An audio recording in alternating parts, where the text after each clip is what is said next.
Hello বন্ধুরা, বৃহস্পতিবারের শুভেচ্ছা সবাইকে। সমাজ রান্নাঘরে এই দেখো, বৃহস্পতিবার আজকে থালি নিয়ে এসেছি।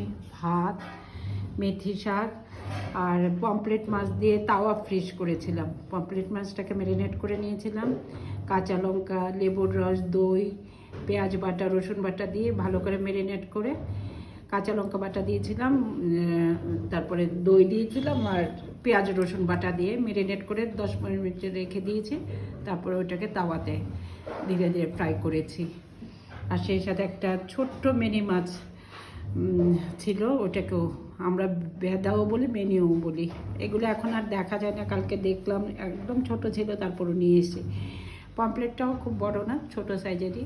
আর সেই সাথে শুক্তনি বানিয়েছি আজকে সব সবজি দিয়ে। এটা তোমরা বানিয়ে দেখো, খুব ভালো লাগে। মেথি ফোড়ন দিয়েছিলাম আর সব সবজি ছোট ছোট করে কেটে একটু আদা বাটা দিয়েছি, আর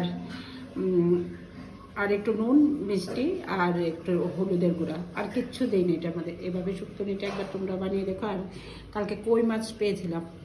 আমাদের এখানে একটা খুব বড় বাজার আছে, বড়িয়ার বাজার। কালকে ওখানে গিয়েছিলাম। ওখানে গেলে তোমাদের মানে কি বলবো, মানে দেখলে, বাজারটা দেখলে চোখ জুড়িয়ে যায়। সেই বাজার থেকে কালকে জ্যান্ত কই মাছ পেয়েছি, দেখো। সেগুলি দিয়ে আজকে কফি আলু দিয়ে রসা করেছি কই মাছের। আর পমফ্রেট মাছ দেখালামই তো আগে, আর শুক্তনি। এইটাই আজকে আমার থালিতে রেসিপি আছে। দেখে বলো কেমন হয়েছে। কই মাছের ঝোলটা তো খুব ভালো হয়েছে। আমার বর খেয়ে বললো যে আজকে খুব টেস্ট হয়েছে কই মাছের ঝোলটা। তোমরা এখানে দেখে কমেন্ট করো, একটা লাইক করো, শেয়ার করো আর সাবস্ক্রাইব।